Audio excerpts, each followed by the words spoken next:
Hello दोस्तों, तो पिछले एपिसोड में हमने देखा कि किन्यू काफी जरा गुस्से में था, जिसकी वजह से वो वहाँ पर मौजूद सारे दुश्मनों को झट से मार देता है। यहाँ पीछे हर्षु की हालत बहुत ज्यादा खराब थी। उसी दौरान वहाँ 3 जनरल भी अपने साथियों को लेकर आ जाते हैं, जिन्हें देखकर किन्यू समझ गया था कि यहाँ पर इनकी और मेरी फाइट होने वाली है, और इसलिए उसने हर्षु और मिस लिन को अपने स्पिरिचुअल मैंशन में भेज दिया था।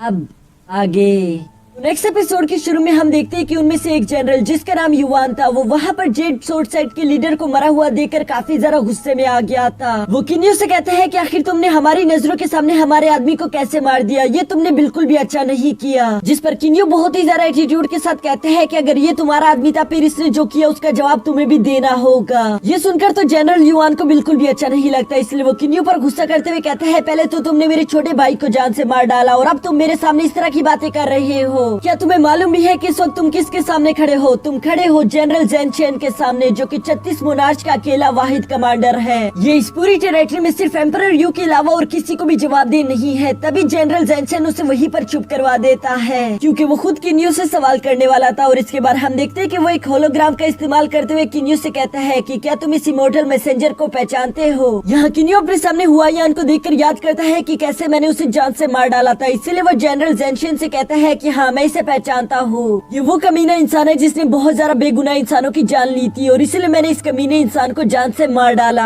ये सुनकर जनरल ज़ेन चेन मुस्कुराते हुए कहते हैं कि मुझे उस बात से फर्क नहीं पड़ता, मैं तो यहाँ पर कुछ और लेने के लिए आया हूँ। और इसके बाद वो किन्यू से कहता है कि तुम्हें जो नी येंग रेल में ट्रेजर मिला था, मैं यहाँ पर आया हूँ ताकि मैं उसे हासिल कर सकूँ। मैंने सुना है कि वो तुम्हारे अंकल के पास मौजूद है, तो बस तुम मुझे सिर्फ इतना बता दो कि तुम्हारा अंकल कहाँ पर छुप कर बैठा हुआ है। मैं तुम्हें एक बहुत ही आसान मौत दूंगा, तुम्हें फिक्र करने की कोई जरूरत नहीं। ये सब सुनकर किन्यू कहते हैं कि अच्छा, तो ऐसी बात है, तुम लोग अभी भी उस ट्रेजर का पीछा नहीं छोड़ रहे, और तुम लोगों ने क्या कहा, तुम लोग मेरे अंकल से मिलना चाहते हो? चलो फिर तुम लोगों की मुलाकात उनसे करवा ही देता हूँ। वो यहाँ पर जैसे ये कहता है, तभी अचानक हम देखते हैं कि वहाँ पर तेजी से एक लाइटनिंग आती है, जिसकी वजह से किन्यू का सोल पपेट बाहर आ गया था, जिसमें मास्टर लियन की पावर्स थी। वो यहाँ आने के बाद कहता है कि मैंने सुना है कोई मेरी तलाश कर रहा है। ये देखकर वो तीनों जनरल काफी ज्यादा घबरा गए थे, क्योंकि वो सोल पपेट काफी ज्यादा खतरनाक दिखाई दे रहा था। लेकिन जनरल ज़ेन चेन कहती है कि तुम लोग फिक्र मत करो, ये नकली है, सीधा आगे बढ़ते हुए हमला करो। ये सुनकर उसके छोटे मोटे सिपाहियों ने आगे बढ़कर हमला करना शुरू कर दिया था, जबकि दूसरी तरफ हम किन्यू और मास्टर लियन को देखते हैं, जिन्होंने बड़ी तेजी के साथ अपने बीस्ट स्पेक्ट्रम का इस्तेमाल करके वहाँ पर कुछ बीस्ट को समन कर लिया था, और इनके साथ मिलते हुए वो लोग भी हमला करना शुरू कर देते हैं। यहाँ पर एक जबरदस्त फाइट शुरू हो चुकी थी, जहाँ पर किन्यू और अंकल लियन बहुत ही आसानी के साथ वहाँ पर मौजूद सारे के सारे सोल्जर्स को हरा रहे थे। ये देखकर कमांडर ज़ेन चेन को बिल्कुल भी अच्छा नहीं लगता, इसलिए वो अपने दोनों जनरल से कहता है कि तुम दोनों आगे बढ़ो और इन दोनों को खत्म कर डालो। साथ ही साथ वो इनसे कहता है कि वो ट्रेजर भी लेकर मेरे पास आना। ये सुनकर जनरल युआन और जनरल जुआन दोनों ने ही बड़ी तेजी के साथ आगे बढ़ते हुए किन्यू और मास्टर लियन पर हमला करना शुरू कर दिया था, जिसकी वजह से हमें यहाँ पर एक जबरदस्त फाइट देखने को मिलती है। किन्यू जनरल युआन से फाइट करने की अपनी पूरी कोशिश कर रहा था, लेकिन यहाँ पर जनरल युआन की पावर्स बहुत ही ज्यादा खतरनाक थी, इसलिए वो किन्यू को अपने एक फॉर्मेशन में ट्रैप कर लेता है, जिसके बाद वो आगे बढ़कर अभी किन्यू को जान से मारने ही वाला था। लेकिन तभी मास्टर लियन की नजर किन्यू पर पड़ जाती है, जिसकी वजह से वो बड़ी तेजी के साथ मूव करता हुआ जनरल युआन के सामने आ गया था। यहाँ मास्टर लियन भी जनरल युआन को पीछे हटाने की अपनी पूरी कोशिश करते हैं, पर इस दौरान इन्हें मालूम हो जाता है कि जनरल युआन वाकई में बहुत ज्यादा खतरनाक है, क्योंकि उसकी वजह से किन्यू का सोल पपेट ऑलमोस्ट हार चुका था, जो देखकर किन्यू कहता है कि हम लोग सामने से इनका मुकाबला नहीं कर सकते, हमें कुछ और सोचना होगा। जो कहते साथ ही उन दोनों ने बड़ी तेजी से पीछे हटना शुरू कर दिया था। ये देखकर जनरल जुआन और जनरल युआन दोनों उनको फॉलो करना शुरू कर देते हैं। रास्ते में चलते चलते किन्यू ने दोबारा से अपने सोल पपेट पे कुछ हाई ग्रेड रेड स्टोन डाल दिए थे, जिसकी वजह से उनकी शील्ड दोबारा से एक्टिव हो जाती है। यहाँ पीछे खड़ा कमांडर ज़ेन चेन ये सब देख रहा था, और उसे ये सब देखकर बहुत ही ज्यादा गुस्सा आता है, इसलिए वो अपने साथियों से कहता है कि हमें अपनी गोल्डन अरे फॉर्मेशन क्रिएट करनी होगी, ताकि ये दोनों यहाँ से जिंदा बचकर ना जा सके। ये कहने के बाद कमांडर ज़ेन चेन ने अपने साथियों के साथ मिलकर गोल्डन अरे फॉर्मेशन क्रिएट करना शुरू कर दिया था, जिसकी मदद से वो लोग किन्यू को निशाना बना रहे थे। लेकिन तभी मास्टर लियन बड़ी तेजी के साथ आकर वो फॉर्मेशन तोड़ देता है, जिसकी वजह से मास्टर ज़ेन चेन के बहुत सारे साथी भी मारे गए थे।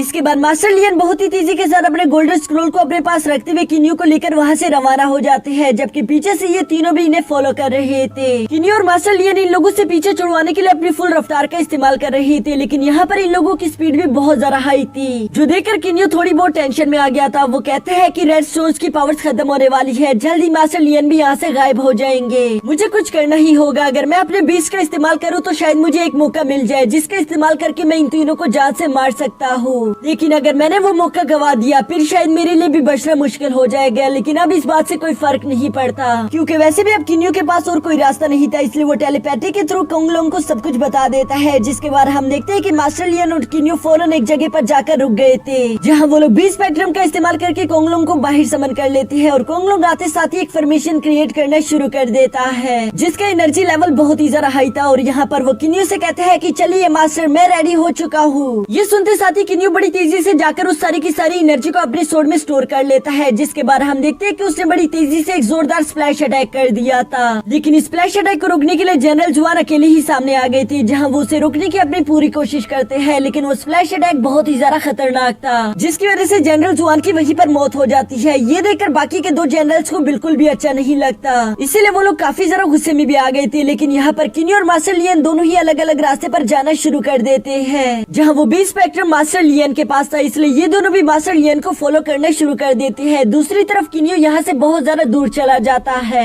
रास्ते में कमांडर जेनशिन जनरल युआन से कहता है कि अपनी पूरी ताकत लगा दो, आज चाहे कुछ भी हो जाए हम मास्टर लियन को यहाँ से जिंदा जाने नहीं देंगे। ये सुनकर वो दोनों ही अपने सबसे ज्यादा पावरफुल अटैक्स का इस्तेमाल करके मास्टर लियन पर हमला करना शुरू कर देते हैं। लेकिन तभी अचानक हम देखते हैं कि मास्टर लियन वहाँ से टेलीपोर्ट होकर गायब हो गए थे और इन लोगों की ये अटैक बेकार चले जाती है जिस पर इन लोगों को बहुत ही ज्यादा गुस्सा आ गया था। ये लोग कहते हैं कि इन लोगों ने हमारे साथ चाल चल दी, जबकि ये बात सच भी थी क्योंकि हम देखते हैं कि मास्टर लियन बड़ी तेजी के साथ टेलीपोर्ट होते हुए सीधा किन्यू के पास आ गई थी और किन्यू उन्हें वापस से अपनी स्पेस रिंग में रख लेता है। ये असल में किन्यू की ही चाल थी ताकि वो यहाँ से अपने आप को जिंदा बचा सके। इसके बाद नेक्स्ट सीन में हम किन्यू को एक बहुत ही ज्यादा शांत जगह पर देखते हैं जहाँ मिस लिन किन्यू का शुक्रिया अदा कर रही थी। वो किन्यू से कहती है कि आपने हमें अपने स्पिरिचुअल मेंशन में रख लिया, नहीं तो हम लोग भी उस तबाही की चपेट में आ जाते। ये सुनकर किन्यू जवाब देता है कि ये सब कुछ मेरी वजह से शुरू हुआ, इसलिए मैं ही इसे खत्म करूंगा, मैं अपने स्टूडेंट हर्षु का बदला लेकर ही रहूंगा। लेकिन मिस लिन को किन्यू की बहुत ही ज्यादा फिक्र हो रही थी, इसलिए वो उनसे कहती है कि मास्टर आपको ये सब नहीं करना चाहिए क्योंकि आप एम्परर यू को नहीं जानते। वो सिल्वर स्ट्रिंग गैलेक्सी का वाहिद एम्परर है जो कि बहुत ही ज्यादा खतरनाक और क्रूर इंसान है, वो आपको बहुत ज्यादा नुकसान पहुंचा सकता है। लेकिन किन्यू कहता है कि उस बात की तुम्हें फिक्र करने की कोई जरूरत नहीं, मैं अपना ख्याल रख सकता हूँ। इसके बाद किन्यू मिस लिन से कहता है कि तुम्हें अभी के लिए ये गैलेक्सी छोड़कर चले जाना चाहिए क्योंकि ये गैलेक्सी बहुत ही ज्यादा रिस्की है। वो मिस लिन से कहते हैं कि यहाँ पास ही में एक टेलीपोर्टेशन अरे है, तुम उसका इस्तेमाल करके इस गैलेक्सी को छोड़ दो और तुम्हारे जाने के बाद मैं भी अपनी आइडेंटिटी चेंज कर लूंगा,